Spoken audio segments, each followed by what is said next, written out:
جی welcome back ناظرین.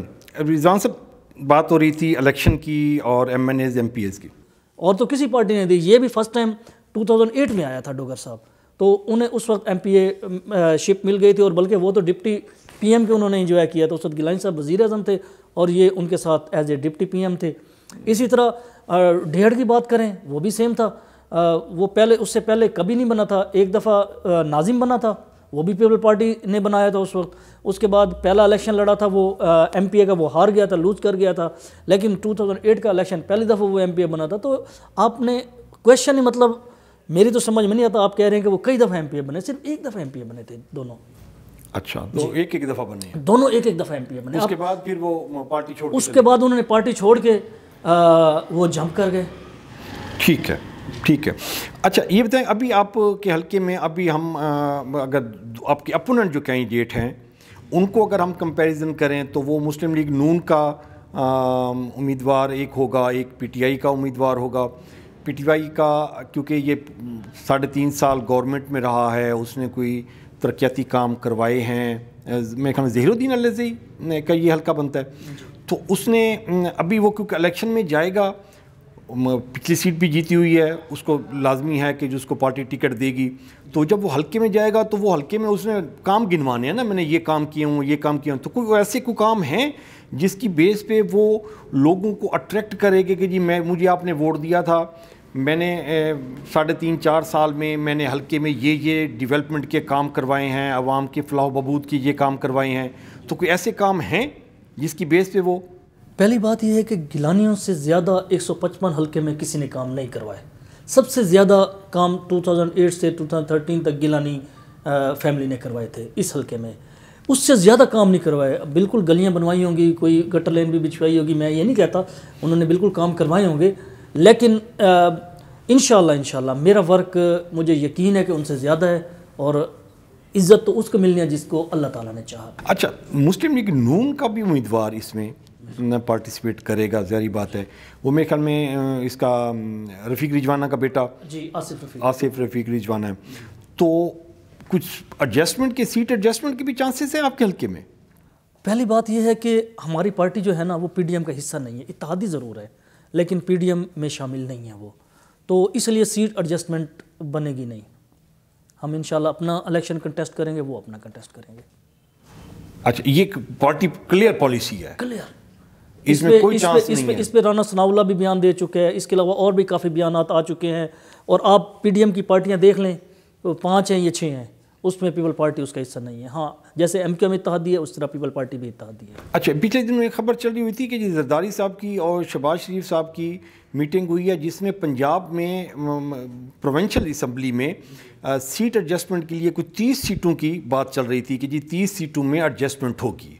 تو وہ حلقہ ٹو حلقہ میرے خیال میں ویری کرے گا, تو وہ آپ کا حلقہ شاید اس میں آ جائے کہ جی سیٹ ایڈجسٹمنٹ میں, یا شاید اس میں نہ آئے.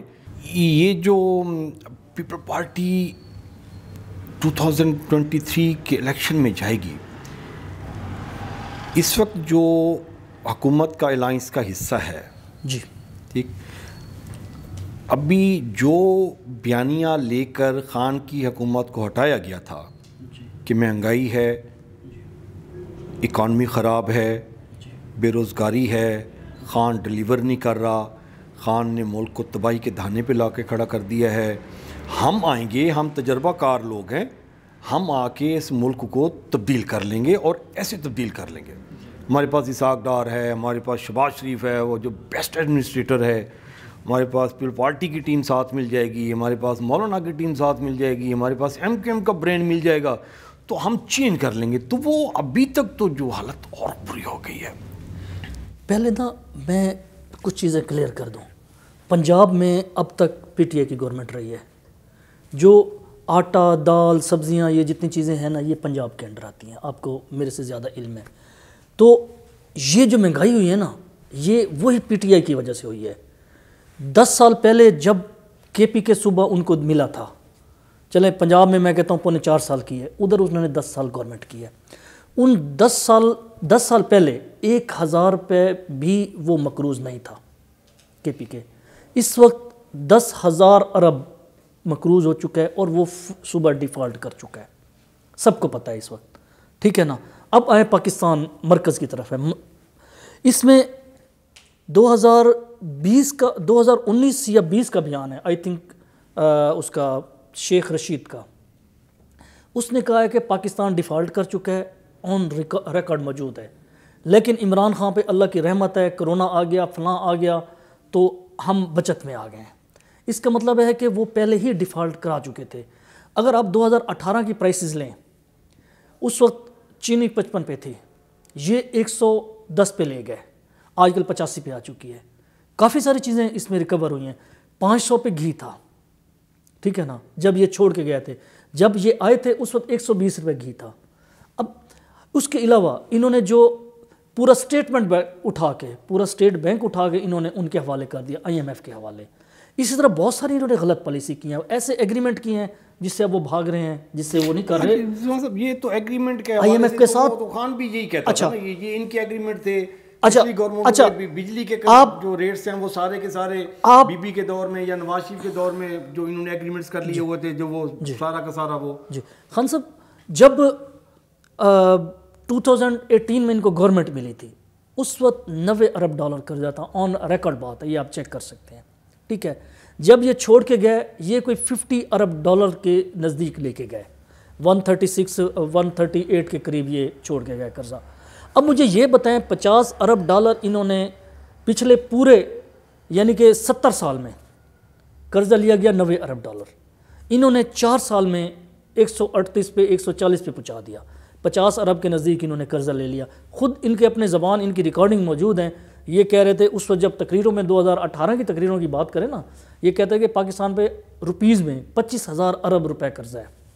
جب یہ چھوڑ کے گئے ہیں اس وقت 51,000 ارب روپے پہ چھوڑ کے گئے ہیں. تو مجھے یہ بتائیں, کوئی پروجیکٹ بتائیں, کوئی ایک چیز بتائیں جو انہوں نے پاکستان میں کیا ہو گیا, ٹھیک ہے نا. اب وہ جو 4.25 سال میں جو کچھ انہوں نے کیا, ٹھیک ہے نا, ملک ہمارا ڈیفالٹ کر چکا تھا, سارا کچھ ہو چکا تھا, بینکس کی پوزیشن آپ کو پتہ ہے, زر مبادلہ کی پوزیشن آپ کو پتہ ہے, ٹھیک ہے نا. اب جب یہ آئے ہیں, یہ 8 مہینے یا 9 مہینے پہلے آئے ہیں, مارچ میں آئے تھے, اب جنوری لگ گیا ہے, 10 مہینے تقریباً ہو چکے ہیں ان کو. تو کوشش کر رہے ہیں, یہ مسلسل کوشش کر رہے ہیں, کوشش کا رزلٹ نہیں مل رہا نا. دیکھیں اب دیکھیں, یا تو یہ کہہ دیتے ہیں کہ جی ملک کی حالت یہ ہے, ہم خان کو ہٹا کے آ رہے ہیں اور ہم سے آپ نے 2-3 سال نہیں پوچھنا, کیونکہ ہم نے 2-3 سال میں خان کا گند صاف کرنا ہے. یہ تو یہ بیانیہ لے کے آئے گے کہ ہم آئیں گے اور ایسے چینج مل جائے گی آپ لوگوں کو, سارے کے ساری چیزیں ٹھیک کر لیں گے. وہ IMF کے ساتھ ڈیل نہیں ہو رہی, ٹویوٹا کا پلانٹ بند ہو گیا ہے, سوزوکی بند ہو گئی ہے, ڈالرز بند ہو گیا ہے, 150 ٹیکسٹائل ملیں بند ہو گئی ہیں. یہ تو آپ کے ٹینیور میں بند ہو رہی ہیں نا, ڈالر نہیں مل رہا, آپ کو LC نہیں اوپن ہو رہی, میڈیسن شارٹ ہو رہی ہے, آٹے کا پرابلم آ رہا ہے. تو فیڈرل گورنمنٹ اگر آپ سارا کچھ پروونشل پہ ڈال دیں گے تو سندھ میں تو پھر وہ بھی تو پروونشل آپ کی گورنمنٹ ہے. الحمدللہ وہاں پہ دیکھ لیں, کوئی ڈیفالٹ نہیں ہوئے, کوئی مسئلہ وہاں پہ نہیں ہے, سب کچھ ٹھیک ہے. وہاں پہ آٹا بھی مل رہا ہے, ہر چیز مل رہی ہے. یہاں پہ زیادہ مسئلہ تو پنجاب میں ہوا کھڑا ہے اس وقت. پنجاب کس کے پاس تھا اب تک؟ وہ ان کے پاس تھا, PTI کے پاس یا ان کے الائنسز کے پاس یا جو بھی تھا, ٹھیک ہے نا. تو انہوں نے جس حالت میں چھوڑ کے گئے ہیں نا, اس میں آپ دیکھیں کہ کتنی بہتری آ رہی ہے یا نہیں. اچھا, اب جو جنیوا کانفرنس ہوئی اس میں جو ہمیں کامیابیاں ملی ہیں, انشاءاللہ اس کے اثرات عنقریب ملنے شروع ہو جائیں گے. جیسے بھی ہے وہ کوئی 18 سے 20 ارب ڈالر پاکستان میں آ رہا ہے, اس میں زیادہ تر قرضہ نہیں ہے, اس میں انویسٹمنٹس ہیں, ان میں امداد ہے, جو بھی ہے. وہ تو 16 ارب ڈالر ہوئی ہے, اس میں 8 ارب ڈالر گورنمنٹ آف پاکستان نے دینا ہے, وہ ہاف دیں گے. ٹھیک ہو گیا. جنیوا میں جو ڈیل ہوئی ہے نا جی, وہ فارن جو اس طرح کی جو کرائسس میں ہوتی ہے, یہ ورلڈ وائڈ رول ہے کہ جی جتنی اماؤنٹ آپ کیلکولیٹ کریں گے کہ ہمیں 16 ارب ڈالر چاہیے جی, ٹھیک, اس میں سے 8 ارب ڈالر گورنمنٹ آف پاکستان دے گی, 8 ارب ڈالر ان کا دینا. وہاں سے تو زیادہ مل گیا آپ کو, لیکن بالکل اس وقت کوشش تو کر رہے ہیں یہ کسی نہ کسی طریقے سے اکانومی کو سنبھالیں. نہیں, وہ تو فلڈ کے لیے ہو گیا نا, وہ اس میں تو وہ آپ کو پیسے جب وہ پیسے پاکستان میں آئیں گے جی, وہ فلڈ پہ لگانے ہیں, وہ آپ اس کو جہاں بھی لگانے ہیں, آپ بجلی کی سبسڈی میں نہیں کر سکتے. ٹھیک ہے, وہ جہاں بھی لگیں گے ملک میں ایک روزگار چلے گا, ایک کام ہوگا, ڈالر آئیں گے. یہاں پہ تو روپیز میں لگ رہے ہیں نا, اس ڈالرز کا پیسے اکٹھے بھی نہیں آ رہے نا, ٹھیک ہے نا, وہ تو آئیں گے آپ کو 6 مہینے میں, سال میں آتے ہیں. تو ابھی جو ایک پوزیشن ہوئی پڑی ہے کہ جی آپ کی ایل سیز نہیں اوپن ہو رہی, آپ کا ایکسپورٹر سارا رو رہا ہے بیٹھ کے کہ جی میں ایکسپورٹ کرنے ہیں, کسی نے امپورٹ کرنی ہے. ایکسپورٹ پہ تو کوئی پابندی نہیں ہے, امپورٹ پہ پابندی ہے نا. امپورٹ کی پرابلم ہو رہی ہے, ایکسپورٹ تو ہو رہی ہے, ایکسپورٹ تو جا رہی ہے. را مٹیریل ہی نہیں ہے آپ کے پاس. را مٹیریل آئے گا ٹیکسٹائل میں سے, آپ کی کاٹن آئے گی, اس میں سے پروسیس کروائیں گے, وہ پروڈکٹ بنائیں گے, پھر وہ ایکسپورٹ کریں گے نا. تو وہ جب آپ کے پاس, یہ کیوں ٹیکسٹائل ملیں بند ہوئی ہیں, 150 جو ٹیکسٹائل ملیں بند ہوئی ہیں, ان کے پاس مٹیریل نہیں ہے. جی مٹیریل آپ کے پاس آئے گا نا, انشاءاللہ حالات بہتر ہو رہے ہیں, اس طرف جا رہے ہیں, ڈالرز کوشش کر رہے ہیں. آج 10 روپے ڈالر مہنگا ہو گیا جی. وہ تو ظاہر ہے اوپن جب چھوڑا ہے وہ جو نہیں, تو اتنے مہینے اوپن کیوں نہیں چھوڑا اس کو, اتنے مہینے آپ نے اس کو بلاک کیے رکھا ہے. بالکل کوشش, خان صاحب نے بھی تو یہی کچھ کیا تھا. انہوں نے پیٹرول نہیں کوئی یہی تو سب سے بڑی نہیں, انہوں نے روکا اس کو. جب پہلے انہوں نے نہیں روکا, جب بلاول کا وہ مارچ شروع ہوا اس کے بعد انہوں نے پیٹرول بھی 10 روپے کم کیا. اب وہی غلط فیصلے تھے نا ان کے. اس کے بعد انہوں نے اپنا ڈالر بھی کنٹرول کیا تھوڑا سا, 180 پہ 186 پہ کنٹرول کیا, ٹھیک ہے نا. اس کے بعد وہ حکومت چینج ہو گئی. اب انہوں نے بھی کوشش کی ہے کہ اس کو کنٹرول کریں, اس کو اس میں کریں. یہ ورلڈ وائڈ, اچھا مہنگائی صرف پاکستان میں نہیں ہے اس وقت, امریکہ کا بھی آج چل رہا تھا کہ وہاں پہ بھی بہت زیادہ خطرہ ہوا کھڑا ہے ڈیفالٹ کا. ان پہ تو ہزاروں ارب ڈالر, ٹریلین ارب ڈالر ان پہ قرضہ ہے. ہم پہ تو 140 بھی تو ہے نا, ٹھیک ہے, ان کے ریزرو بھی ہے نا. بالکل ٹھیک ہے, آپ کے پاس اگر گھر میں مطلب 50 کروڑ کا سونا پڑا ہوا ہو اور آپ نے بینک کا 30 کروڑ دینا ہو تو آپ کو پرووائڈ نہیں ہے نا. آپ کے پاس ایسٹس پڑے ہوئے ہیں, ان کے پاس تو ریزرو اتنے سارے ہیں کہ جی وہ لون دینا بھی ہے تو ان کو پرابلم نہیں ہے. ہمارے لیے تو پرابلم ہے نا. آئی ایم ایف آپ کو 1 ارب ڈالر کے لیے, اب دیکھیں 6 مہینے سے 1 ارب ڈالر کے لیے بیٹھے ہوئے ہیں کہ جی وہ 9th شیڈول ہمارا فائنل کر دیں تو مہربانی کر دیں. 1 ارب ڈالر کے لیے بیٹھے ہوئے ہیں اور وہ کہتے ہیں کہ جی آپ پرائسز بڑھائیں جی, لیوی بڑھائیں جی, پیٹرول پہ بڑھائیں, بجلی کے بڑھائیں, گیس کے ریٹ بڑھائیں. آپ یو ایس اے کی اس وقت پوزیشن دیکھ لیں, ان کے پرائسز دیکھ لیں, پاکستان میں پرائسز دیکھ لیں, ہمیں بہت کم ہے ابھی. آپ یو کے کی بات کریں, یو کے لوگ رو رہے ہیں اس وقت. وہ کہتے ہیں کہ ہم پہ اتنا کئی گنا ٹیکس بڑھا دیا, یہ تو پھر بھی کوشش کر کے کنٹرول کر رہے ہیں اور انشاءاللہ کنٹرول کر جائیں گے, مجھے پتہ ہے جیسے ٹائم ملے گا. ابھی تو وہ پرانے معاملات ابھی حل ہونے کی کوشش ہو رہی ہے, انشاءاللہ یہ بہتری ہو جائے گی, انشاءاللہ انقریب بہتری ہو جائے گی انشاءاللہ. ابھی تو 10 مہینے میں بھی کافی انہوں نے امپروو کیا ہے, انشاءاللہ آگے مزید امپروو کریں گے. اچھا, ابھی الیکشن اس سال دیکھ رہے ہیں؟ بالکل میں دیکھ رہا ہوں الیکشن, لیکن ابھی تک وہ الیکشن کمیشن نے دونوں گورنر کو, ادھر جو پنجاب کا گورنر ہے اور KPK کا گورنر ہے, وہ دونوں PDM کے گورنر ہیں, وہ مولانا صاحب کا ہے اور ادھر جو مسلم لیگ نون کا ہے, تو انہوں نے ابھی تک ڈیٹ ہی اناؤنس نہیں کی. یہ الیکشن کمیشن کا کام ہے. نہیں, الیکشن کمیشن نے کیوں later date election commission announce کرتا ہے. آج کل کی اخبار کی خبر تھی, میں نے جو پڑھی ہے, الیکشن کمیشن نے کہہ دیا ہے کہ پہلے مردم شماری ہوگی, اس کے بعد حلقہ بندیاں ہوں گی, پھر جو ہے نا الیکشن ہوں گے. نہیں, الیکشن کمیشن نے کل پرسوں گورنر کو لیٹر لکھا ہے کہ جی آپ الیکشن کی ڈیٹ اناؤنس کریں, اور وہ میرے خیال میں کوئی اپریل کی کوئی ڈیٹ 12 اپریل کا کہا ہے. ایک تو 12 اپریل رمضان کا مہینہ ہوگا. کیوں نہیں اس کو اناؤنس کر رہا, ڈیٹ کو اناؤنس کر دے. جب الیکشن کمیشن مانگ رہا ہے ڈیٹ, تو یہ گورنر اس کو, آئین کی اصولاً تو یہ ہوتا ہے جیسے اسمبلی ڈیزالو ہوتی ہے وہ اس پہ نوٹیفیکیشن پہ سائن کرتا ہے, سمری پہ سائن کرتا ہے, ساتھ ہی وہ 90 دن کے الیکشن کا شیڈول دے دیتا ہے. ابھی تک دونوں گورنر نے الیکشن کے شیڈول نہیں دیا. الیکشن کمیشن مانگ رہا ہے پھر بھی نہیں دے رہے. الیکشن کمیشن کا اپنا بیان آ رہا ہے, آپ اٹھا کے دیکھیں تو صحیح. وہ کہہ رہے ہیں کہ ہم پنجاب میں KPK میں الیکشن کروانے کی پوزیشن میں نہیں ہیں. انہوں نے وہ تو بھیج دیا لیٹر, لیکن انہوں نے ساتھ یہ انہوں نے کہا پہلے مردم شماری ہوگی, اس کے بعد مردم شماری. تو وہ کہتے ہیں کہ جی 31 جنوری تک مردم شماری ہماری 1 مہینے میں کمپلیٹ ہو جائے گی. بالکل کمپلیٹ کریں اس کو, اس کے بعد ہم الیکشن کرانے کے لیے تیار ہیں, انشاءاللہ ہم کر دیں گے جیسے الیکشن کمیشن کہے گا. اچھا, فیڈرل بھی آپ نیشنل اسمبلی بھی ڈیزالو ہو رہی ہے کہ نہیں؟ مجھے تو نہیں لگتا, مجھے لگ رہا ہے کہ یہ آن ٹائم ہوں گے الیکشن. کٹھے یا علیحدہ؟ دونوں ہو سکتے ہیں. اچھا نہیں, کیونکہ پارٹی کے تو دیکھیں نا کہ 80-85 پہلے ہو گئے تھے, 43 بعد میں ہو گئے. ویسے میں ایک جنرل بات کر رہا ہوں کہ یہ ممکن نہیں ہے کہ علیحدہ علیحدہ ہوں. یہ میں وہ بات نہیں کر رہا گورنمنٹ کی, میں وہ نہیں کر رہا, میں اپنے ذاتی رائے دے رہا ہوں. یہ کیونکہ ملک کے 70% آبادی جو ہے نا وہ KPK اور پنجاب ہے, ٹھیک ہے نا. ہمارے پاس اتنا سرمایہ نہیں ہے, ہمارا ملک آلریڈی ایک غریب ملک ہے, ہمارے پاس پہلے سرمایہ کی قلت ہے. تو یہ کیسے ممکن ہے 70% حصے میں الیکشن ایک ہو پھر اس کے بعد دوسرا الیکشن ہو؟ نہیں, اس کو پھر ڈیلے کریں گے. اب دیکھیں یا اس کو جلدی کریں گے یا اس کو ڈیلے کریں گے، یا اس کو ڈیلے تو آپ کو وائلیشن کریں گے نا آئین کی. میں اپنی رائے دے رہا ہوں. یہ میں آئین کی بات یا گورنمنٹ کی وہ پالیسی نہیں کہہ رہا. گورنمنٹ کی پالیسی تو یہی ہے کہ وہ چاہ رہے ہیں کہ الیکشن ٹائم پہ ہو جائیں جیسے بھی ہے. اس کا حل کوئی نکالیں گے نا. اچھا دوسری ایک اور ایشو بھی آ رہا ہے نا، وہ اکانومی کا آ رہا ہے، اکانومی ایمرجنسی کا. ان کی کوشش یہ ہے کہ اس کو جو ہے نا برابر ایک ہی ٹائم پہ الیکشن کروائیں. نہیں وہ قانون ہمارا آئین اس چیز کی اجازت دیتا ہے کیا کہ اگر ملک ایمرجنسی میں ہے. نہیں یہ آپ کہہ رہے ہیں کہ اس وقت معاشی اس وقت میں بہت ساری بہتری لے کے آ گئی ہے. یہ جو کولیشن گورنمنٹ ہے بہت ساری بہتری لے کے آئی ہے اور آگے بھی بہتری لے کے آئے گی. 3-4 مہینوں میں 6 مہینوں میں بہتری ہو جائے گی. تو ایک سائڈ پہ آپ کلیم کر رہی ہے آپ کی گورنمنٹ کہ جی ہم بہتری لے کے آئے ہیں اور آگے بھی بہتری کے چانسز ہیں. دوسری سائڈ پہ آپ کہتے ہیں کہ جی اکنامک جو ہے نا جی وہ تو ہے نا، وہ تو مسئلہ ہے نا. اب اتنی بری اکانومی اس سے کچھ بہتر ہوئی ہے نا، آگے مزید انشاءاللہ مزید بہتری ہوگی. ایک طرف سیلاب آ گیا، اس میں بہت سارا کئی ارب ڈالر ہمارا نقصان ہوا. پھر ہمارے جتنا زراعت کا پیشہ ہے وہ اسی ایریا میں تھا. زراعت جو ہمیں ملتی تھی وہ اسی ایریا میں ملتی تھی، وہ ساری ڈسٹرائے ہو گئی، لوگوں کے گھر تباہ ہو گئے.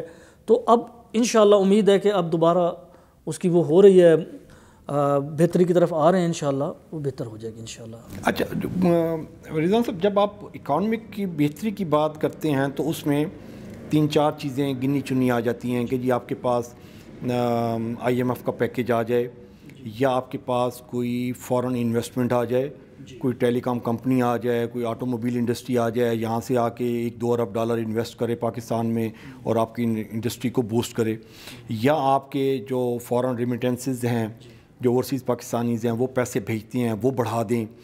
تیسرا جو ہے نا جی وہ آپ کا ٹیکس کلیکشن ٹھیک ہو جائے. ٹھیک، یہ چاروں کام نہیں ہو رہے. اکانومی کیسے بہتر کریں گے؟ اب پہلی بات یہ ہے کہ جو باہر سے ہمیں سرمایہ کاری آتی ہے. اب دیکھیں عمران خان کہاں ہرڈلز کریٹ نہیں کر رہا. اس نے کلیئر میسیج دے دیا سب کو، آپ نے پیسے نہیں بھیجنے. اس کے ٹھیک ہے ساتھ تو نہیں کھڑے. اچھا نہیں بالکل آف کورس کیوں نہیں کھڑے ہوتے. وہ جو فارنر ہیں ان کو ریئلٹیز کا نہیں پتہ. فارنرز کو ریئلٹیز کا پتہ ہے. فارنرز کو ایک چیز کا دکھ ہے، جو آپ کی کولیشن گورنمنٹ نے ان کو ووٹ کا حق ختم کیا ہے. دیکھیں یہ میری اپنی ذاتی رائے ہے، ان کا ووٹ کا حق بالکل ان کا ملنا چاہیے، لیکن اس طرح نہیں. ہمارا جو سسٹم ہے نا وہ ہم امریکہ کے برابر یا USA یا رشیا کے برابر ہم نہیں ہیں. اس میں کرپشن کے زیادہ چانسز ہیں اور ویسے ناممکن ہے. مجھے آپ ایک بات بتائیں کہ سعودی عرب میں ہم کتنی مشینیں رکھ لیں گے ووٹ کاسٹنگ کے لیے؟ 1 یا 2 رکھ لیں گے. نہیں وہ تو اچھا وہ ممکن. اچھا چلیں اسی آپ نے انٹرنیٹ کی بات کی. کیا ہمارے ملک میں موبائل میں انٹرنیٹ جو کام کرتا ہے نا وہ اتنا سلو کام کرتا ہے، 2 گھنٹے نہیں آتا؟ تو کیا یہ ممکن ہے کہ ٹائم پہ سارا کچھ ہو جائے؟ پھر یہاں پہ لوڈ شیڈنگ ہوتی ہے، یہاں پہ اتنے مسئلے مسائل ہیں. ہم اس لیول پہ پہنچنے کے لیے نا ہمیں پہلے اپنے آپ کو اس لیول تک لے کے جانا ہوگا. جو جیل والے ہوتے ہیں وہ بھی ووٹ کاسٹ کرتے ہیں. بالکل کرتے ہیں. ٹھیک ہو گیا. تو وہ تو پہلے ان کا پروسیس ہو جاتا ہے. میں آپ کو آپ کے حلقے کے 200 بندہ اگر دبئی بیٹھا ہوا ہے، ٹھیک، آپ MP کا الیکشن لڑ رہے ہیں، 200 بندہ دبئی بیٹھا ہوا ہے، وہ کہتے ہیں کہ جی ہم نے نہ نون لیگ کو ووٹ دینا ہے، نہ ہم نے پیپل پارٹی کو ووٹ دینا ہے، ہم نے رضوان ہانس کو ووٹ دینا ہے. وہ اپنا ووٹ کاسٹ کرتے ہیں. اس میں آبجیکشن ہے. میں آپ کو وہی بتا رہا ہوں. ایک ہم ریاض میں رکھ لیتے ہیں مشین. اب ریاض میں آپ مدینہ کی بات کریں، مکہ کی بات کریں، 1000 کلومیٹر دور ہیں وہ. نہیں مشین رکھنا تو سوٹیبل نہیں ہے. اچھا یا انہوں نے وہی مشینیں وہ کر رہے تھے نا، اس کا کوئی ٹیپیکلی نام تھا جو انہوں نے وہ کرنی تھی. EVM تھی نا. EVM یس. تو EVM کے ذریعے ممکن ہی نہیں تھا. اچھا ایک بندہ ابا بیٹھا ہے، وہاں سے ریاض 1200 کلومیٹر ہے، 1500 کلومیٹر ہے. اچھا پھر کتنی مشینیں رکھ لیں گے اور کتنے لوگ کاسٹنگ کتنی؟ نہیں وہاں تو آؤٹ سائڈ پورے اوورسیز پاکستانیز میں تو آپ مشینیں رکھ ہی نہیں سکتے. اس کا ایک حل ہے صرف. اس کا یہ حل ہے کہ ان کے لیے سیٹیں کریٹ کر دیں، جس طرح ہم نے کشمیر کی سیٹیں کریٹ کی ہوئی ہیں، یعنی کہ پنجاب کی سیٹ ہے، سندھ کی سیٹ ہے، یا جو بھی ہے، اسی طرح ہم وہاں پہ یہ کام کر دیں. اچھا وہ سیٹیں جو ہے نا جی وہ ان کے لیے مخصوص نمائندہ ان کے لیے. دیکھیں اگین اس میں آپ لوگوں کو نقصان ہے نا. دیکھیں میں جیسے اگزامپل دیں، میں دیکھیں آپ پنجاب میں 5 سیٹیں بنا لیتے ہیں، ٹھیک، جو آپ کے حلقے کا 50 بندہ سعودی عرب میں جاب کر رہا ہے، اس نے تو وہ ایلوکیٹڈ سیٹ پہ ووٹ دینا ہے نا. وہ آپ کو ڈائریکٹ نہیں ووٹ دے سکتا. اگر تو وہ اس طرح کی پالیسی میں آ جائے, وہ آپ کے حلقے میں بیٹھ کے, وہ ادھر سے بیٹھ کے اس کا کوئی فارمیٹ طے کیا جا سکتا ہے, وہ انٹرنیٹ پہ اس کو بھیج دی جائے, وہ اس پہ بیٹھ کے وہ کرے. آپ کی بات سے بالکل ایگری کرتا ہوں, لیکن وہ سسٹم پاکستان جیسے ملک کے لیے سوٹیبل نہیں ہے. وہ امریکہ میں فیل ہو گیا تھا, جب آپ کو یاد ہوگا ہیلری کلنٹن اور اس کا الیکشن ہوا تھا, ڈونلڈ ٹرمپ. اس کے الیکشن میں آپ دیکھ لیں, ان کا جو بھی ووٹ ڈالتے تھے, جہاں سے بھی ڈالتے تھے وہ ووٹ جاتا تھا اس کو. وہ بعد میں جب مظاہرے ہوئے سارا کچھ, اس کے بعد رشیا کا بیان آ گیا بعد میں کہ یہ تو ہم نے سارا سسٹم وہ کیا تھا. یہ ابھی تک ہم اس لیول پہ, وہ تو ایک لیول پہ لوگ ہیں, ہم تو اس لیول پہ ابھی تک نہیں ہیں. اس لیے ابھی یہاں پہ سسٹم وہ کرنا بہت ہی مشکل کام ہے. یا تو ہم اس لیول پہ جائیں, ہمارا نیٹ اتنا تیز ہو, انٹرنیٹ. اچھا, ابھی پوائنٹ تو میرے خیال میں آپ انڈرسٹینڈ کر گئے ہیں. یہ پیپل پارٹی کا بھی سٹینس یہی ہے, نون لیگ کا بھی یہی ہے کہ جی ہم سیٹس ایلوکیٹ کر دیں. میں جو ڈسکس کر رہا ہوں وہ آپ کے حلقے کا 50 ووٹر ہے, وہ یو اے ای میں, ابو ظہبی میں, سعودی عرب میں جاب کر رہا ہے, وہ ڈائریکٹ آپ کو ووٹ دے گا. اس طرح کے سیٹ ایڈجسٹمنٹ کے لیے پنجاب میں سے انہوں نے 5 سیٹیں رکھ دیں جی, سندھ میں بھی 5 سیٹیں رکھ لیں, جو اوورسیز پاکستان کی 5 سیٹیں ہیں. آپ لوگوں کو ڈائریکٹ نقصان ہے. نہیں, اس میں ڈائریکٹ نقصان میں اس لیے نہیں کہوں گا کہ اس میں بہت ساری وجوہات ہیں. پہلی بات یہ ہے کہ وہ یہاں کے نمائندوں کو, ان کو نہیں پتا کہ گراؤنڈ ریالٹیز کیا ہے. وہ وہاں کے جو نمائندے ہیں ان کے بارے میں تو وہ جانتے ہوں گے. جب آپ یہاں کے پوچھیں گے, دیکھیں یہاں کے بارے میں جب وہ رہتے ہی نہیں ہیں, ایک بندہ رہتا ہی باہر ہے, اس کو یہاں کے مسئلے مسائل کا نہیں پتا, یہاں کے لوگوں کا اس کے بارے میں نہیں پتا, تو وہ کیسے, مطلب یہ پوائنٹ ایسے ہے کہ آپ کا بھائی بیٹھا ہوا ہے جی آسٹریلیا میں, جی ٹھیک, آپ اس کے ساتھ روزانہ, آج کل تو ٹیکنالوجی کا دور ہے, روزانہ واٹس ایپ پہ بات ہوتی ہے, تو اس کو کیسے نہیں پتا کہ یہاں کے حالات کیا ہیں. وہ پیسے بھیجتا ہے, اس کو پتا ہے کہ جی یہاں پہ مہنگائی کیا ہے, آٹا کیسے ہے, میڈیسن کیسے ہیں, اور روزگار کیسا ہے, گاڑی کا پیٹرول کیسے ہے, گاڑیوں کے پرائسز کیسے ہیں, اس کو بجلی کی لوڈ شیڈنگ کا پتہ ہے, اس کو ہر چیز کا پتہ ہے. یہ کیسے ممکن ہے کہ آپ کا بھائی باہر رہتا ہو اور وہ اس کو اس ایریے میں آپ کے گھر کا پتہ نہ ہو؟ اس کو ہر چیز کا پتہ ہے.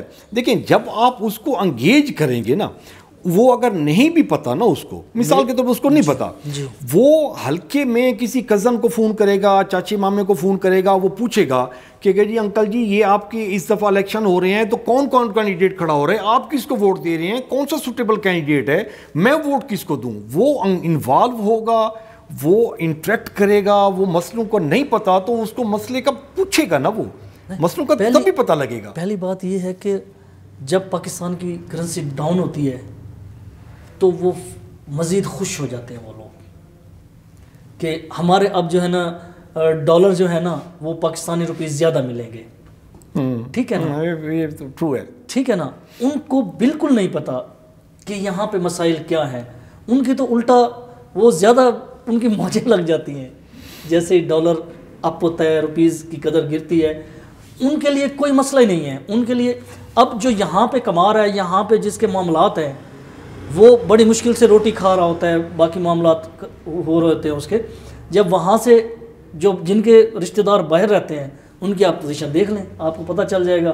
ایک تو اتنے ٹیکس ان کو نہیں دینے پڑتے, یہاں پہ تو ہم ٹیکس دے دے کے مر جاتے ہیں. ہماری ایک تو انکم ایک تھوڑے لیول کی ہوتی ہے, پھر ان کو زیادہ ٹیکس دینے پڑتے ہیں. ہمارے پاس یہاں ٹیکس نہیں دیتے. آپ ٹیکس والی میں آپ یہ کنٹونمنٹ بورڈ میں چلے جائیں, یہ جو کینٹ ایریا ہے, آپ شریف پلازا میں چلے جائیں, حسینہ گئی میں چلے جائیں, آپ غلہ منڈی میں چلے جائیں, آپ کسی بھی منڈی میں چلے جائیں, آپ ٹیکس کی ریشو تو دیکھ لیں. ایک ایک دکان جو ہے نا جی, وہ ڈیلی کا 2-3 لاکھ روپے کا بزنس کر رہی ہے ڈیلی کا. اس میں وہ ٹیکس کتنا دے رہی ہے, یہ ایک بہت بڑا ڈرا بیک ہے جس پہ نہیں کرنا ہے. آپ کے مفتہ اسماعیل نے یہ 3,000 روپے ایک شاپ پہ ٹریڈ پہ لگایا تھا کہ جی پر منتھ وہ بجلی کے بل میں اس کا ایڈ آ جائے گا, لیکن وہ اس کو ریورس کرنا پڑ گیا. وہ میں کل ایک بل دیکھ رہا تھا, بجلی کا بل, اس کے بندے کے غریب بندے 98 یونٹ چلے ہوئے تھے, سروس اسٹیشن کا ایک بل تھا. آپ اندازے سے بتائیں کتنا 97-98 یونٹ کا بل کتنا آنا چاہیے؟ 96 یونٹ. میرے خیال میں 4-5 ہزار ہوگا.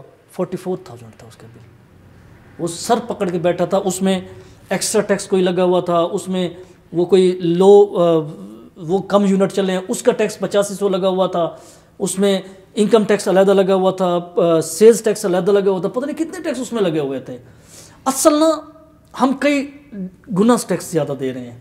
ہم انڈائریکٹ ٹیکسز کی مد میں نا ٹھیک آپ کی تو حکومت ہے, ٹھیک کیا جا بالکل سکتا ہے. میں اسی طرف آ رہا ہوں, ٹھیک ہے نا. ہمیں اتنے زیادہ ٹیکسز دینے پڑتے ہیں, ہم ٹاپ 10 کنٹریز میں ہیں اس وقت جو ٹیکس دے رہے ہیں. ایسے ہے یا نہیں ہے؟ آپ دیکھیں, آپ نیٹ سے ابھی ریشو نکالیں, نیٹ آپ کے پاس موجود ہے. خیرات میں بہت زیادہ آگے ہیں. اچھا, ٹیکس میں تو ہمارا ہے نہیں. آپ گورنمنٹ امپلائیز کے علاوہ مجھے آپ بتائیں, یہ آپ انڈسٹری کوئی سی بھی اٹھا لیں, آپ اس کو بتائیں کہ جی آپ کے پاس 2000 ملازم کام کرتا ہے, آپ اس میں ٹیکس کتنا ڈیڈکٹ کرتے ہیں پرائیویٹ امپلائیز میں؟ دیتے ہیں, بالکل دیتے ہیں. نہیں تو بالکل دیتے ہیں. جب سیلریز جاتی ہیں ٹیکس آفٹر سر وہ ایڈوانس ٹیکس یا سر وہ کٹ لگاتے ہیں. بہرحال میرا نالج یہی ہے انڈر انوائسنگ کرتے ہیں. وہ اس میں کچھ لوگ ہوں گے جو اس طرح کرتے ہوں گے, ٹھیک ہے نا. میجارٹی ہے. ہم اتنے ٹیکس دے رہے ہیں, ڈائریکٹ ٹیکس بھی دے رہے ہیں, انڈائریکٹ ٹیکس بھی دے رہے ہیں. آپ کی بینک ٹرانزیکشن ہی نہیں ہے حضور. صحیح. آپ منڈی میں آپ چلے جائیں, کسی بھی دکاندار کے پاس چلے جائیں, وہ 10-10 لاکھ روپے کی ڈیل کرتے ہیں, آپ کو کیش دیتے ہیں, بینک ٹرانزیکشن نہیں ہے اس کی. اب تو خیر کافی اس میں امپرومنٹ ہو گئی ہے. بینک سے جب تک آپ کنیکٹ نہیں کریں گے اس وقت تک یہ ممکن نہیں ہوگا. اچھا, ابھی ہمارا ٹائم ذرا شارٹ ہو رہا ہے. آپ حلقے کی عوام کو ہمارے چینل کے تھرو کوئی میسج دیں. ہمارا جو پروگرام ہے کب بدلے گا پاکستان, اور اس کے حوالے سے یوتھ کے لیے آپ پیغام دیں کوئی ایسا. جی, میرا حلقے کی عوام کے لیے یہ پیغام ہے آپ کے آج کے پروگرام کی نسبت. کب بدلے گا پاکستان؟ پاکستان اس وقت بدلے گا جب یہ امپورٹڈ جو ہمارے اوپر مسلط ہو جاتے ہیں نمائندے, ہم ان کو ڈسگریس کریں, ہم ان کو چھوڑ کے جو ریئل نمائندے ہیں, جو لوکل ہیں, جو علاقے کے لوگ ہیں, جو وہاں پہ دن رات آپ کے پاس اویلیبل ہوتے ہیں, ویسے پاکستان اس وقت بدلے گا جب MNA MPs جا کے قانون سازی کریں گے. یہاں پہ جو علاقے کے مسائل ہیں یہ بلدیاتی نمائندے ہونے چاہیے, لیکن ہم اس طرف نہیں جاتے. چلیں ہم MNA MPs پہ ساری توقع کر لیتے ہیں. اس طرف ہمیں دنیا میں جتنے پارلیمنٹ مضبوط ہے نا, وہاں پہ بلدیاتی سسٹم اچھا ہے, اور جو MNA MPs جو نمائندے ہوتے ہیں نا اسمبلیوں کے, وہ بیٹھ کے قانون سازی کرتے ہیں, اداروں کو مضبوط کرتے ہیں. پہلے تو ہمیں اس طرف جانا چاہیے. اگر نہیں جاتے تو بہرحال پاکستان اس وقت بدلے گا جب عام بندہ شعور رکھے گا, عام بندہ بغیر کسی ڈسکریمنیشن کے یہ دیکھے گا کہ یہ ہمارا رشتہ دار ہے یا نہیں ہے, یہ ہمارا دوست ہے یا نہیں ہے, یہ میرٹ میں کون ہے, اس کو ووٹ دیں, اس کو لے آئیں, جو ان کی ایزی ایکسیس میں ہو, جو ہر وقت ان کے ساتھ ہو, ہر معاملے میں اس کے ساتھ ہو, جو بجائے اس کے کہ پیسے کی بیس پہ آ جائے یا صرف اس کے پاس پارٹی ٹکٹ ہو, ٹھیک ہے نا, اور بغیر دیکھے نعرے تکبیر اللہ اکبر کر کے سٹیمپ لگا دے. یہ چیزیں نہیں ہونی چاہیے. سوچ سمجھ کے ووٹ دیں. یہ قوم کی امانت ہے, یہ معاشرے کی امانت ہے, یہ پاکستان بدلنے کی ابتدا ہوگی اگر آپ لوگ ایک صحیح نمائندے کو ووٹ دیں. ٹھیک ناظرین, یہ تھا آج کا پروگرام. رضوان احمد ہانس نے اپنے جو عوام کو لیے ایک میسیج دیا ہے, اس میں 2-3 چیزیں بڑی اہم انہوں نے کی ہے کہ جی آپ جب اپنے حلقے میں ووٹ کاسٹ کرنے جاتے ہیں تو آپ اس کو یہ نہیں دیکھیں کہ وہ آپ کا رشتہ دار ہے, آپ کا دوست ہے. آپ اس کو ریٹنگ کریں, آپ اس کو ایویلیویٹ کریں کہ جی جو 3 کینڈیڈیٹ آپ کے حلقے میں سٹینڈ کر رہے ہیں وہ کریکٹر وائز کون سا سٹرونگ ہے, جو آپ کے ساتھ سٹینڈ کر رہا ہے وہ کیسا ہے. تو وہ تینوں سٹینڈ کر رہے ہوں گے بیسیکلی تو, لیکن آپ نے کریکٹر وائز دیکھنا ہے. دوسری انہوں نے بڑی زبردست بات کی, جب آپ کا MNA MPA جو ہے وہ قانون سازی کرے گا اور جو ڈیولپمنٹ کے کام ہیں وہ لوکل باڈیز کے تھرو ہوں گے. یہ انفارچونیٹلی بہت ہے ناممکن سی بات ہے, کیونکہ جب بھی پیپل پارٹی کی حکومت آتی ہے تو وہ MNA MPs کو فنڈ دے دیتی ہے تو وہ لوکل باڈیز کی طرف نہیں جاتی. نون لیگ کی حکومت آتی ہے, وہ بھی MNA MPA کو فنڈ دے دیتی ہے اور وہ لوکل باڈیز کی طرف نہیں جاتے. اور PTI کی حکومت آئی ہے, اس نے بھی یہی کیا ہے.